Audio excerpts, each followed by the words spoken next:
स्वागत है दोस्तों आप सभी का हमारे YouTube चैनल में। और आज की इस क्लास में हम हिंदी साहित्य के महत्वपूर्ण 250 प्रश्न को देखते जा रहे हैं, जिसमें प्रसिद्ध लेखक एवं उनकी रचनाएं भी शामिल हैं। दोस्तों, ये प्रश्न सभी परीक्षाओं के लिए बहुत इम्पोर्टेंट है। जिस भी परीक्षा में हिंदी पूछी जाती है, वहाँ ये बहुत ही महत्वपूर्ण प्रश्न हैं। चलिए शुरू करते हैं। आज इसमें पहला प्रश्न है, किस नाटककार ने अपने नाटकों के लिए रंगमंच को अनिवार्य नहीं माना है? तो ऐसे जयशंकर प्रसाद जी हैं जिन्होंने अपने नाटकों के लिए रंगमंच को अनिवार्य नहीं माना है। अगला प्रश्न है कि किस पुस्तक का 15 भारतीय भाषाओं और 40 विदेशी भाषाओं में अनुवाद किया जा चुका है? उस पुस्तक का नाम है पंचतंत्र। अगला प्रश्न है कि किस भाषा को द्रविड़ परिवार की सभी भाषाओं की जननी कहा गया है? तो तमिल भाषा को द्रविड़ परिवार की सभी भाषाओं की जननी कहा गया है। दोस्तों, अगला प्रश्न है कि किस भाषा को भारतीय आर्य भाषाओं की जननी, भारतीय आर्य संस्कृति का आधार, देवभाषा आदि के नाम से जाना जाता है? तो संस्कृत को जाना जाता है। अगला प्रश्न है कि किस युग को चालकोलिथिक एज कहा जाता है? तो चालकोलिथिक एज कहा जाता है ताम्रपाषाण युग को। अगला प्रश्न है किस रचना की सर्वाधिक टीकाएं लिखी गई हैं? तो बिहारी सतसई रचना की सर्वाधिक टीकाएं लिखी गई है। अगला प्रश्न है कुटज के रचयिता कौन है? हजारी प्रसाद द्विवेदी कुटज के रचयिता हैं। अगला प्रश्न है कि केरल राज्य की राजकीय भाषा क्या है? तो केरल राज्य की राजकीय भाषा मलयालम है।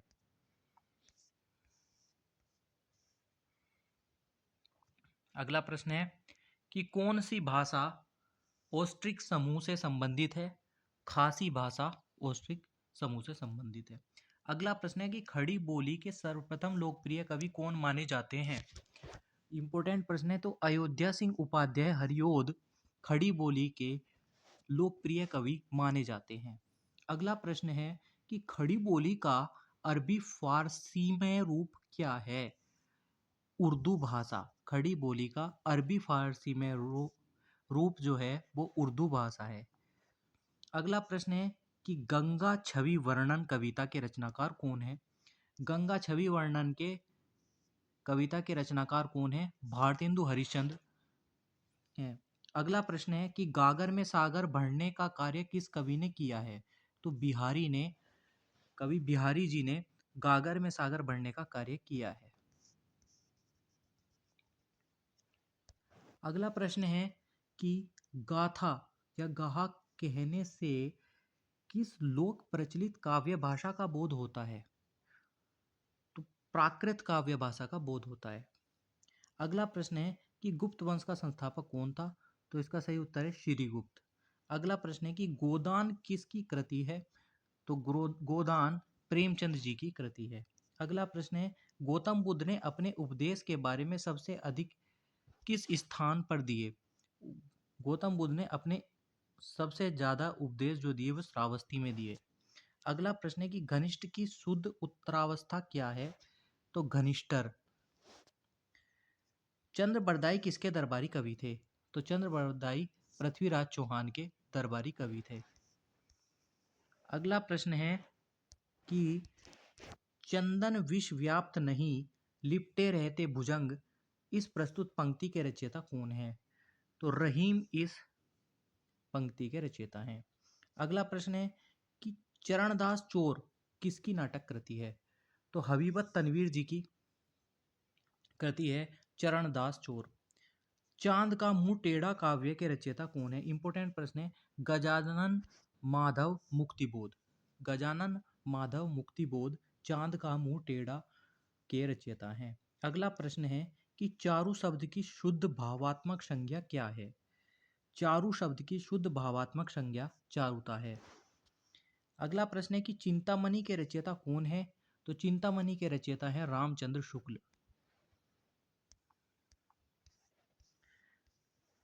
अगला प्रश्न है कि चीनी यात्री ह्यूएन सांग सर्वप्रथम किस भारतीय राज्य में पहुंचा? तो कपीसा में पहुंचा था। अगला प्रश्न है कि चीनी तिब्बत भाषा समूह भाषाओं को बोले जाने वालों को क्या कहा जाता है? तो उन्हें निषाद कहा जाता है। अगला प्रश्न है कि छायावाद के प्रवर्तक का क्या नाम है? इंपॉर्टेंट प्रश्न है। जयशंकर प्रसाद छायावाद के प्रवर्तक हैं। जन्मे जय का नाग यज्ञ किसकी कृति है? तो ये जयशंकर प्रसाद की कृति है। अगला प्रश्न है देवनागरी लिपि को राष्ट्रलिपि के रूप में कब स्वीकार किया गया था? तो 14 सितंबर 1949 को। जाकी रही भावना जैसी प्रभु मूरत दिख देखी तिन तैसी, इन पंक्तियों के रचयिता हैं तुलसीदास।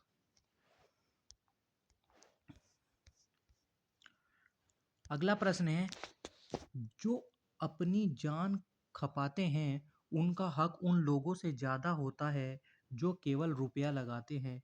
यह कथन गोदान के किस पात्र द्वारा कहा गया? तो महतो पात्र के द्वारा ये कथन कहा गया।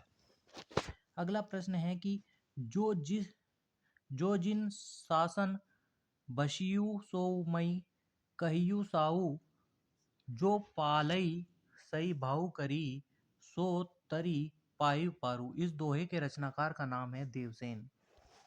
अगला प्रश्न है कि ज्ञानपीठ पुरस्कार किस क्षेत्र में श्रेष्ठ कार्य के लिए दिया जाता है? तो ज्ञानपीठ पुरस्कार साहित्य के क्षेत्र में दिया जाता है। ज्ञान मार्गी शाखा के कवियों को किस नाम से पुकारा जाता है? तो ज्ञान मार्गी शाखा के कवियों को संत कवि के नाम से पुकारा जाता है।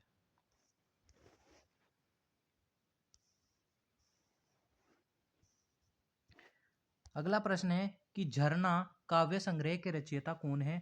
तो झरना काव्य संग्रह के रचयिता हैं जयशंकर प्रसाद। डोगरी भाषा मुख्य रूप से कहाँ बोली जाती है? तो डोगरी भाषा मुख्य रूप से जम्मू कश्मीर में बोली जाती है। ढाई अक्षर प्रेम के पढ़े सो पंडित होए, ये कबीरदास की पंक्ति हैं। अगला प्रश्न है तक्षशिला नगर किन नदियों के मध्य स्थित था? तो सिंधु व झेलम नदी के मध्य। अगला प्रश्न है तरणी तनुजा तट तमाल तरवर बहु छाए, यह भारतेंदु हरिश्चंद्र की पंक्तियां हैं। अगला प्रश्न है तरवर फल नाही खात सरवर पियही न पान, ये रहीम की पंक्ति है। मोस्ट इंपोर्टेंट पंक्ति भी है इन प्रश्नों में। अगला प्रश्न है कि तितली के रचनाकार कौन है? तितली के रचनाकार जयशंकर प्रसाद हैं। तुलसीदास का वह ग्रंथ कौन सा है जिसमें ज्योतिष का वर्णन किया गया है? तो वह रामाज्ञा प्रश्नावली है। रामाज्ञा प्रश्नावली। अगला प्रश्न है कि तुलसीदास ने अपनी रचनाओं में किसका वर्णन किया है? राम का वर्णन किया है। तोड़ती पत्थर कविता के कवि कौन है? सूर्यकांत त्रिपाठी निराला। इंपॉर्टेंट है, तोड़ती पत्थर कविता के कवि सूर्यकांत त्रिपाठी निराला है। तोड़ती पत्थर कैसी कविता है? ये यथार्थवादी कविता है। अगला प्रश्न है कि त्यागपत्र उपन्यास किसकी रचना है? बताना है दोस्तों, इंपॉर्टेंट प्रश्न है कि त्यागपत्र उपन्यास किसकी रचना है? जैनेन्द्र कुमार की रचना है। अगला प्रश्न है कि दरवाजे से चंडालगढ़ी की तरफ नजर दौड़ाने पर एक अद्भुत दृश्य दिखाई देता था, यह पंक्ति राहुल शंकर सैन की है। अगला प्रश्न है कि रामचरितमानस में प्रधान रस के रूप में किस रस को मान्यता मिलती है? इसका उत्तर है भक्ति रस। भक्ति रस को मान्यता मिलती है। अगला प्रश्न है दुख ही जीवन की कथा रही, क्या कहूँ आज जो नहीं कही, ये सूर्यकांत त्रिपाठी निराला की पंक्ति है।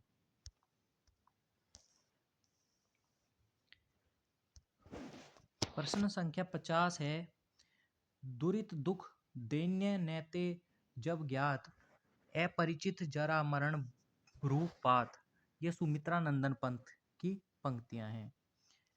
देखन जो पाऊं तो पठाऊं जमलोक हाथ, दूजों ने लगाऊं वार करो एक, ये नाभादास की पंक्तियां हैं। अगला प्रश्न है कि देवताओं की लिपि किसे कहा जाता है? तो देवनागरी लिपि को देवताओं की लिपि कहा जाता है।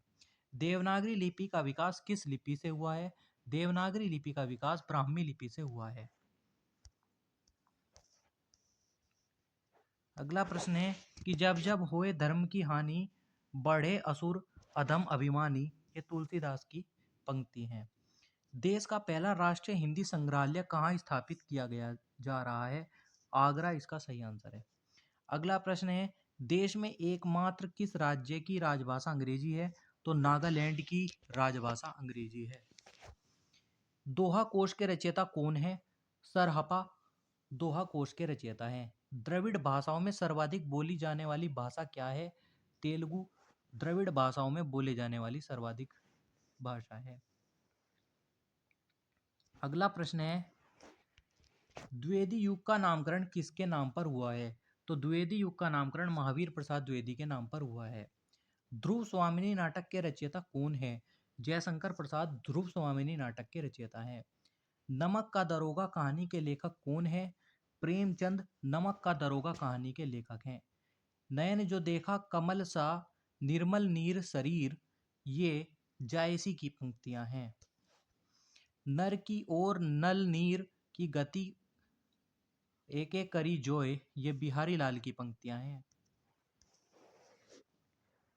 अगला प्रश्न है कि नवनीत शब्द का सही अर्थ है मक्खन। नागालैंड की राजकीय भाषा अंग्रेजी है। नालंदा विश्वविद्यालय किस लिए प्रसिद्ध था? बौद्ध धर्म दर्शन के लिए। निराला के राम तुलसीदास के राम से भिन्न और भवभूति के राम के निकट हैं, यह कथन किसका है? डॉक्टर रामविलास शर्मा का। निराला को कैसा कवि माना जाता है? तो निराला को क्रांतिकारी कवि माना जाता है। निराला को क्रांतिकारी कवि माना जाता है। अगला प्रश्न है कि निर्गुण भक्ति काव्य का प्रमुख कवि कौन है? निर्गुण भक्ति काव्य का प्रमुख कवि कबीरदास जी हैं। निशा निमंत्रण के रचनाकार कौन है? हरिवंश राय बच्चन निशा निमंत्रण के रचनाकार हैं। न्यूमिस्मेटिक्स क्या है? सिक्कों व धातुओं का अध्ययन को न्यूमिस्मेटिक्स कहा जाता है। पंच परमेश्वर कहानी के लेखक कौन है? प्रेमचंद। पंचवटी में कौन सा समास है? द्विगु समास। पद्मावत किसकी रचना है? मलिक मोहम्मद जायसी की रचना है। पद्मावत इंपॉर्टेंट है, किसकी रचना है? मलिक मोहम्मद जायसी की रचना है। परहित सरिस धर्म नहीं भाई, पर पीड़ा सम नहीं अदमाई, तुलसीदास की पंक्तियां हैं। पल्लव के रचयिता कौन है? सुमित्रा नंदन पंत पल्लव के रचयिता हैं।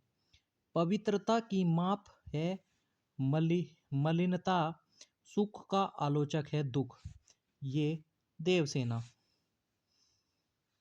नाटक का पात्र था। ये पुराणों में अशोक को क्या कहा गया है? पुराणों में अशोक को अशोकवर्धन कहा गया है। अगला प्रश्न है कि पूरा पाषाण युग में आदि मानव को मनोरंजन का साधन क्या था? तो शिकार करना। पूस की रात की कहानी के रचनाकार कौन है? प्रेमचंद। पृथ्वीराज रासो के रचनाकार चंद्रबरदाई। पेवामंदव पेवामचंदन दव के अधूरे उपन्यास का नाम क्या है? मंगलसूत्र। ये गलत है, यहाँ है प्रेमचंद। प्रेमचंद के अधूरे उपन्यास का नाम है मंगलसूत्र। प्रकृति के सुकुमार कवि किसे कहा जाता है? सुमित्रा नंदन पंत को प्रकृति का सुकुमार कवि कहा जाता है। प्रगतिवाद उपयोगितावाद का दूसरा नाम है, यह कथन किसका है? यह नंद दुलारे वाजपेयी का कथन है।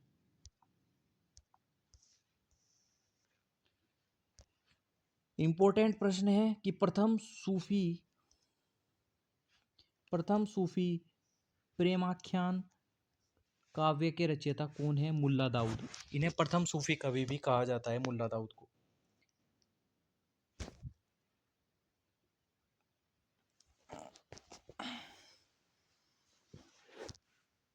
अगला प्रश्न है कि प्रभात फेरी काव्य के रचनाकार कौन है? नरेंद्र शर्मा प्रभात फेरी काव्य के रचनाकार हैं। अगला प्रश्न है, प्रभु जी तुम चंदन हम पानी, जाकी अंग अंग बांस समानी, यह रैदास की पंक्तियां हैं। प्राचीन का विलोन अर्वाचीन है। अगला प्रश्न है, प्राचीन काल में मानव द्वारा किस अनाज का प्रयोग होता था? तो चावल का प्रयोग होता था। अगला प्रश्न है कि प्राचीन प्राचीन भारत में कौन सी लिपि दाईं ओर से बाईं ओर लिखी जाती थी? खरोष्ठी लिपि। अगला प्रश्न है कि प्रादेशिक बोलियों के साथ ब्रज या मध्य देश भाषा का आश्रय लेकर एक सामान्य साहित्यिक भाषा स्वीकृत हुई जिसके चरणों ने नाम दिया पिंगल भाषा। अगला प्रश्न है कि प्रेम पच्चीसी के रचनाकार कौन है? प्रेमचंद प्रेम पच्चीसी के रचनाकार हैं। अगला प्रश्न है प्रेम लक्षणा भक्ति को किस भक्ति शाखा ने अपनी साधना का मुख्य आधार बनाया? कृष्ण भक्ति शाखा। प्रेमचंद के अधूरे उपन्यास का नाम है मंगलसूत्र। प्रेम सागर के लेखक हैं लल्लूलाल। बांगरू बोली किस बोली से निकट संबंध है? तो खड़ी बोली से निकट संबंध रखती है बांगरू बोली। बिहारी किस काल के कवि थे? बिहारी रीति काल के कवि थे। अगला प्रश्न है कि बिहारी किस राजा के दरबारी कवि थे? बिहारी जयपुर नरेश जयसिंह राजा जयसिंह के दरबारी कवि थे। ये पंक्तियां हैं कि बुंदेले हर बोलो के मुंह हमने सुनी कहानी थी, खूब लड़ी मर्दानी वह तो झांसी वाली रानी थी। ये सुभद्रा कुमारी चौहान की पंक्तियां हैं। प्रश्न संख्या 100 है बूंदी नरेश महाराज भव सिंह का आश्रित कवि कौन था? तो मतीराम। मतीराम इसका सही आंसर है। बेताल पच्चीसी के रचयिताकार कौन है? सूरती मिश्र बेताल पच्चीसी के रचनाकार हैं। बेर क्रोध का अचार या मुरब्बा है? बेर क्रोध या अचार का मुरब्बा है। रामचंद्र शुक्ल ने यह कहा। प्रश्न संख्या 103 है भक्तमाल भक्तिकाल के कवियों के प्राथमिक जानकारी देता है। इसके रचयिता कौन थे? नाभादास इसके रचयिता थे। भारत का शेक्सपियर किसे कहा जाता है? भारत का शेक्सपियर कालिदास को कहा जाता है। भारत की प्राचीन भाषा क्या है? भारत की प्राचीन भाषा संस्कृत है। भारत के किस प्रांत में कोंकणी भाषा बोली जाती है? महाराष्ट्र तथा गोवा में कोंकणी भाषा बोली जाती है। भारत के प्रथम राष्ट्रकवि कौन है? मैथिली शरण गुप्त भारत के प्रथम राष्ट्रकवि हैं। भारत भारती काव्य के रचनाकार कौन है? मैथिली शरण गुप्त भारत भारती काव्य के रचनाकार हैं। भारत के शिलालेखों का प्रचलन अशोक ने करवाया था।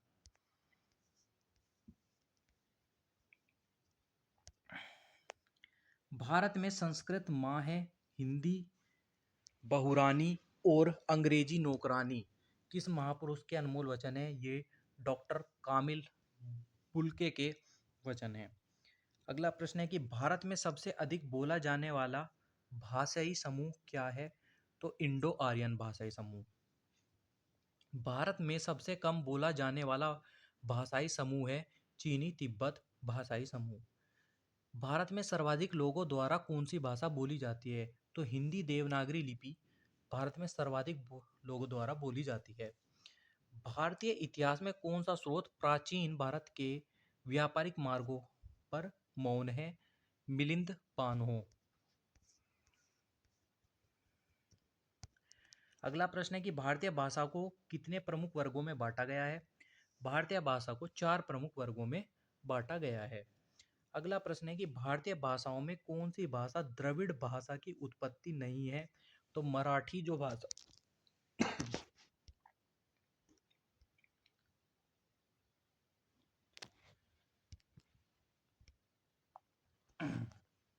मराठी भाषा द्रविड़ भाषा की उत्पत्ति नहीं है। भारतीय संविधान में हिंदी को क्या कहा गया है? हिंदी को राजभाषा कहा गया है। भारतेंदुकृत भारत दुर्दशा किस साहित्य का रूप हिस्सा है? ये नाटक साहित्य है भारत दुर्दशा। भारत के संबंध में हिंदी शब्द का प्रयोग सर्वप्रथम किसने किया था? तो अमीर खुसरो ने हिंदी शब्द का प्रयोग सर्वप्रथम किया था। भिक्षुक कविता के रचयिता कौन है? निराला सूर्यकांत त्रिपाठी निराला भिक्षुक कविता के रचयिता हैं। भीमबेटका किसके लिए प्रसिद्ध है? ये गुफाओं और चलचित्र के लिए प्रसिद्ध है। भूषण का कौन सा लक्षण ग्रंथ है? शिवराज भूषण। भूषण किस रस के कवि हैं? भूषण वीर रस के कवि हैं। भूषण की कविता का प्रधान स्वर क्या है? तो प्रशस्ति परख भूषण की कविता का प्रधान स्वर है। मंदिर बनाने की कला का जन्म किस काल में हुआ? गुप्त काल में मंदिर बनाने की कला का जन्म हुआ। मजदूरी और प्रेम निबंध के रचनाकार कौन है? सरदार पूर्ण सिंह। सरदार पूर्ण सिंह मजदूरी और प्रेम निबंध के रचनाकार हैं। मध्य प्रदेश के किस जिले में प्रथम हिंदी साक्षर जिला घोषित किया गया है? नरसिंहपुर को। अगला प्रश्न है, मनुष्य के आचरण के प्रवर्तक या भाव मनोकार ही होते हैं, बुद्धि नहीं। ये रामचंद्र शुक्ल का कथन है। अगला प्रश्न है कि मनुष्यता का विपरीतार्थक क्या है? बर्बरता। अगला प्रश्न है कि मनुष्यत्व की सामान्य भावना को आगे करके निम्न श्रेणी की जनता में आत्मगौरव का भाग जगाने वाला श्रेष्ठ कवि कौन थे? ये कबीरदास थे।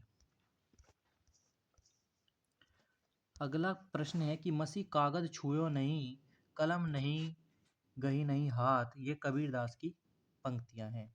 महादेवी वर्मा को किस रचना के लिए ज्ञानपीठ पुरस्कार मिला? तो यामा रचना के लिए महादेवी वर्मा को ज्ञानपीठ पुरस्कार मिला था। अगला प्रश्न है, मुझे तोड़ लेना वनमाली, उस पथ पर देना तुम फेंक, मातृभूमि पर शीश चढ़ाने, जिस पर जावे वीर अनेक। माखन लाल चतुर्वेदी की पंक्तियां हैं। ये माखन लाल चतुर्वेदी की पंक्तियां हैं। मेगास्थनीज ने अपनी पुस्तक इंडिका में किसके शासनकाल का वर्णन किया है? तो चंद्रगुप्त मौर्य के शासनकाल का वर्णन किया है। अगला इंपॉर्टेंट प्रश्न है कि मैथिल कोकिल किसे कहा जाता है? मैथिल कोकिल विद्यापति को कहा जाता है। मैथिल कोकिल विद्यापति को कहा जाता है। मैथिली किस राज्य की भाषा है? मैथिली बिहार राज्य की भाषा है। मेला आंचल के उपन्यास के लेखक का नाम फणीश्वर नाथ रेणु। इंपॉर्टेंट प्रश्न है। अगला प्रश्न है कि यह युग भारतेंदु बच्चों के समान हंसता खेलता आया था। आचार्य रामचंद्र शुक्ल। यामा के रचयिता महादेवी वर्मा हैं। अगला इंपॉर्टेंट प्रश्न है कि रंगभूमि उपन्यास के रचनाकार कौन हैं? रंगभूमि उपन्यास के रचनाकार हैं प्रेमचंद। अगला प्रश्न है, रक्त है या नसों में शुद्र पानी, जांच कर तू शीश देकर जवानी।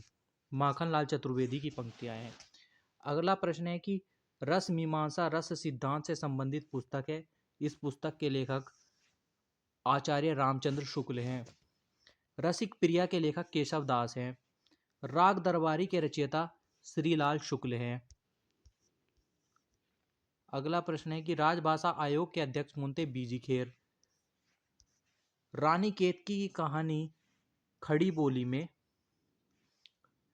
रानी केतकी की कहानी के रचयिता इंसा अल्लाह खां। इंपॉर्टेंट प्रश्न है। रामचरितमानस की भाषा क्या है? अवधी भाषा है। रामचरितमानस के कितने कांड हैं? 7 कांड हैं रामचरितमानस में।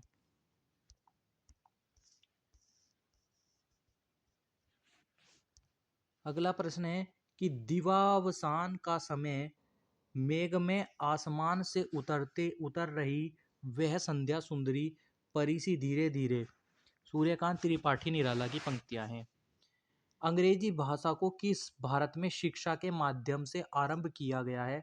लॉर्ड मेकाले द्वारा। किसके द्वारा? लॉर्ड मेकाले द्वारा।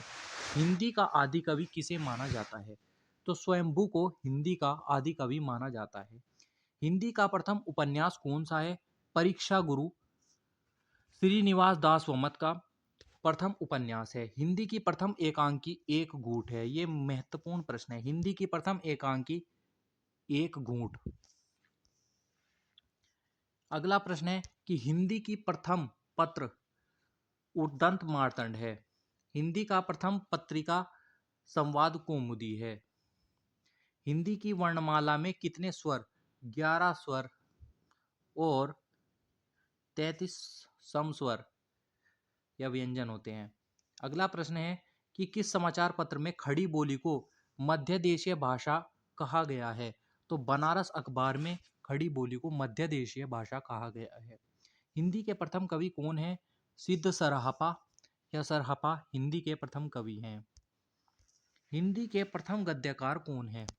हिंदी के प्रथम गद्यकार कौन है? लल्लू लाल हिंदी के प्रथम गद्यकार हैं। हिंदी के सर्वप्रथम गीत लेखक कौन है? विद्यापति हिंदी के सर्वप्रथम गीत लेखक हैं। हिंदी के सर्वप्रथम दैनिक समाचार पत्र कौन सा है? सुधा वर्षन दैनिक समाचार पत्र है। हिंदी का सर्वप्रथम प्रकाशित पत्र का नाम क्या है? उद्दंत मार्तंड। अजंता की गुफाएं किस धर्म से संबंधित हैं? अजंता की गुफाएं बौद्ध धर्म से संबंधित हैं। अटल बिहारी वाजपेयी हिंदी विश्वविद्यालय कहाँ है? अटल बिहारी हिंदी विश्वविद्यालय भोपाल मध्य प्रदेश में है। अतीत के चलचित्र की रचयिता अतीत के चलचित्र की रचयिता कौन है? महादेवी वर्मा अतीत के चलचित्र की रचयिता है। अपभ्रंश का वाल्मीकि किसे कहा जाता है? स्वयंभू को अपभ्रंश का वाल्मीकि कहा जाता है। अपभ्रंश भाषा के प्रथम व्याकरणाचार्य कौन थे? हेमचंद्र। अपभ्रंश में कृष्ण काव्य के प्रणेता कौन है? पुष्पदंत। अबला जीवन हाय तुम्हारी यही कहानी, ये यशोधरा की पंक्तियां हैं।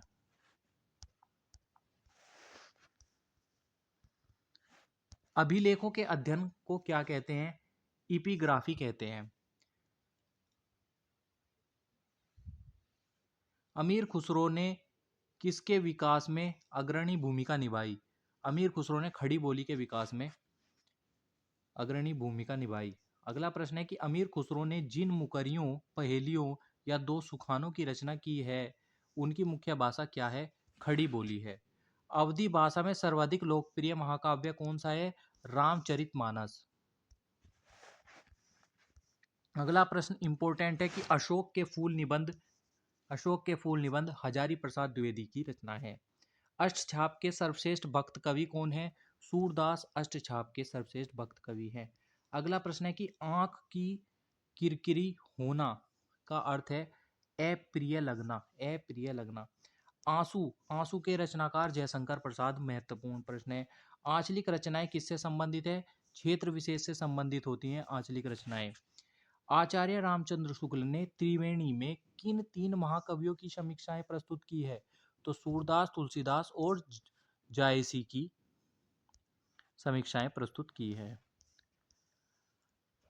अगला महत्वपूर्ण प्रश्न है कि आत्मजयी के रचयिता कौन है?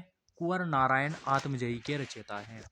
आत्मनिर्भरता निबंध के रचनाकार कौन है? बालकृष्ण भट्ट आत्मनिर्भरता निबंध के रचनाकार हैं। आधुनिक मानव के हाल का पूर्वज कौन है? क्रोमेगन मनुष्य। आधुनिक युग की मीरा किसे कहा गया? महादेवी वर्मा को आधुनिक युग की मीरा कहा जाता है। आधुनिक युग के चरण कौन है? रामधारी सिंह दिनकर आधुनिक युग के चरण हैं। आंध्र प्रदेश की राजकीय भाषा तेलुगु है। आसमान पर चढ़ाने का अर्थ अत्यधिक प्रशंसा करना है। इतिहास शब्द का शुद्ध विशेषण ऐतिहासिक। ईदगाह के रचनाकार प्रेमचंद हैं। उर्दू किस भाषा का शब्द है? उर्दू तुर्की भाषा का शब्द है। एक नार पिया को भानी, ये पंक्तियां ब्रज भाषा की हैं। ये पंक्तियां ब्रज भाषा की है। एक भारतीय आत्मा किसे कहा जाता है? इंपॉर्टेंट प्रश्न है। एक भारतीय आत्मा माखनलाल चतुर्वेदी को कहा जाता है। ऑस्ट्रिक भाषा समूह की भाषाओं को बोलने वालों को क्या कहा जाता है? किरात कहा जाता है। अगला प्रश्न है कि कटकटान कपि कुंजर भारी, ये तुलसीदास की पंक्ति है। अगला प्रश्न है कि कठिन काव्य प्रेत किस कवि को कहा जाता है? केशव दास को कठिन काव्य का प्रेत कहा जाता है। कथा सम्राट किसे कहा जाता है?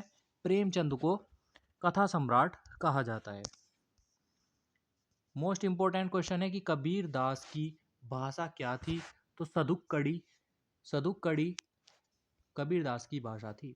कलम का सिपाही मुंशी प्रेमचंद। कलम का सिपाही मुंशी प्रेमचंद को कहा जाता है। कलम का सिपाही क्या है? ये एक जीवनी है। अगला प्रश्न है कवि कालिदास की अभिज्ञान शाकुंतलम का हिंदी अनुवाद किसने किया था? राजा लक्ष्मण सिंह ने किया था। ये भी इंपॉर्टेंट प्रश्न है। कस्तूरी कुंडल बसे मैत्री पुष्पा की आत्मकथा है। कादंबरी के लेखक कौन है? बाणभट्ट कादंबरी के लेखक हैं। अगला प्रश्न है कि कामायनी किस प्रकार का ग्रंथ है। कामायनी किस प्रकार का ग्रंथ है, तो कामायनी एक महाकाव्य है। कामायनी महाकाव्य है। अगला प्रश्न है कि किस इतिहासकार ने सर्वप्रथम रीतिकालीन कवियों को सर्वाधिक परिचयात्मक विवरण दिए हैं। वे मिश्र बंधु द्वारा। अगला प्रश्न है कि किस काल को स्वर्ण काल कहा गया है। भक्ति काल को स्वर्ण काल कहा गया है। इंपॉर्टेंट प्रश्न है। किस छायावादी कवि ने संवाद शैली का सर्वाधिक उपयोग किया है। जयशंकर प्रसाद ने संवाद शैली का सर्वाधिक प्रयोग किया है।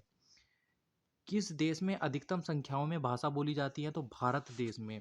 रामधारी सिंह दिनकर किस रस के कवि माने जाते हैं, तो रामधारी सिंह दिनकर वीर रस के कवि माने जाते हैं। अगला प्रश्न है कि रामधारी सिंह दिनकर को किस रचना के लिए ज्ञानपीठ पुरस्कार मिला था। ये उर्वशी रचना के लिए इन्हें ज्ञानपीठ पुरस्कार मिला था। रीतिकाल का वह कौन सा कवि है जो अपनी एकमात्र कवि कृति से ही हिंदी साहित्य में अमर हो गया। बिहारी। अगला प्रश्न है कि रेशम बनाने की तकनीक का आविष्कार सर्वप्रथम किस देश में हुआ था। चीन में हुआ था। लाल पीला होने का अर्थ होगा क्रोध करना। ले चल मुझे बुलावा देकर मेरे नाविक धीरे धीरे, ये जयशंकर प्रसाद की पंक्तियां हैं। अगला प्रश्न है कि लोग लोग है लागी कवित बनावत, मोही तो मेरे कवित बनावत, ये घनानंद की पंक्तियां हैं। इंपॉर्टेंट है। वही मनुष्य है जो मनुष्य के लिए मरे, ये मैथिली शरण गुप्त की पंक्तियां हैं। वापसी किस विद्या में रचित है। कहानी में। विक्रम संवत का शुभारंभ 57 ईस्वी से हुआ है। विद्यापति की पदावली की भाषा क्या है। मैथिली भाषा है। वीरगाथा काल के सर्वश्रेष्ठ कवि कौन माने जाते हैं, तो चंद्रबरदाई को, जिनकी रचना पृथ्वीराज रासो है, उन्हें वीरगाथा काल के सर्वश्रेष्ठ कवि कहा जाता है। वीरों का कैसा हो वसंत कविता के रचयिता सुभद्रा कुमारी चौहान। व्यवस्था प्रियता और विद्रोह का विलक्षण संयोग किस प्रयोगवादी कवि में सबसे अधिक मिलता है, तो ये मिलता है अज्ञेय जी में। शिव शंभु के चिट्ठे के रचनाकार हैं बाल मुकुंद गुप्त। शिवा बावनी के रचनाकार हैं भूषण। शून्य की खोज किसने की थी। आर्यभट्ट ने। शेष कादंबरी के रचयिता कौन है। इंपॉर्टेंट है। शेष कादंबरी की रचना है अलका सरावगी। श्रद्धा किस कृति की नायिका है। कामायनी कृति की नायिका है। रचना की नायिका है कौन। श्रद्धा। अगला प्रश्न है कि संविधान की 8वीं अनुसूची के अनुसार कितनी भाषाओं को राजभाषा में संविधान के रूप में मान्यता मिली है। वह 22 भाषा। संविधान की 8वीं अनुसूची में शामिल की गई नई 4 भाषाएं कौन सी है। संथाली, मैथिली, बोडो और डोगरी। संविधान के किस अनुच्छेद के अनुसार हिंदी भारत की राजभाषा है। अनुच्छेद 343 के 1 के अनुसार। संसद से सड़क तक काव्य के रचनाकार सुदामा पांडे धूमिल हैं। संस्कृत में सर्वाधिक प्रभावित द्रविड़ भाषा कौन सी है। तेलुगु। संस्कृत से सर्वाधिक प्रभावित द्रविड़ भाषा है। संस्कृति के 4 अध्याय किसकी रचना है। यह रामधारी सिंह दिनकर की रचना है। संस्कृति के 4 अध्याय। इंपोर्टेंट प्रश्न है। सखी वे मुझसे कह कर जाते, ये मैथिली शरण गुप्त की पंक्तियां हैं। सबसे पहले अपनी आत्मकथा हिंदी में किसने लिखी। राजेंद्र प्रसाद ने सबसे पहले अपनी आत्मकथा हिंदी में लिखी। सर्वप्रथम किस आलोचक ने अपने ग्रंथ में देव बड़े हैं कि बिहारी विवाद को जन्म दिया। मिश्र बंधु।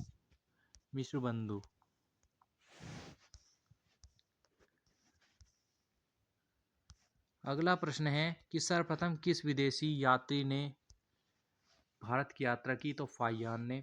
सर्वप्रथम भारत को इंडिया किसने कहा। यूनान वासियों ने। सर्वप्रथम भारतवर्ष का जिक्र किस अभिलेख से मिलता है। हाथी गुम्फा अभिलेख से। सांच बराबर तप नहीं, झूठ बराबर पाप, ये कबीर की पंक्तियां हैं। साहित्यकार अज्ञेय जी का पूरा नाम बताना है तो सच्चिदानंद हीरानंद वात्स्यायन अज्ञेय इनका पूरा नाम है। सिंधु सभ्यता के लोग किस क्षेत्र के निवासी थे? ये भूमध्य सागरी के निवासी थे। कुछ प्रश्न दोस्तों जीके से भी रिलेटेड हैं पर ये महत्वपूर्ण है। सिकंदर का सेनापति कौन था? Seleucus Nicator. सिकंदर का शिष्य कौन था? अरस्तु। सिद्धों की उद्धत रचनाओं की काव्य भाषा है देश भाषा मिश्रित अपभ्रंश या पुरानी हिंदी। सुंदर परम किशोर बैक्रम चंचल नयन ये सूरदास की पंक्तियां हैं। सुभाषित वली के लेखक हैं मयूर।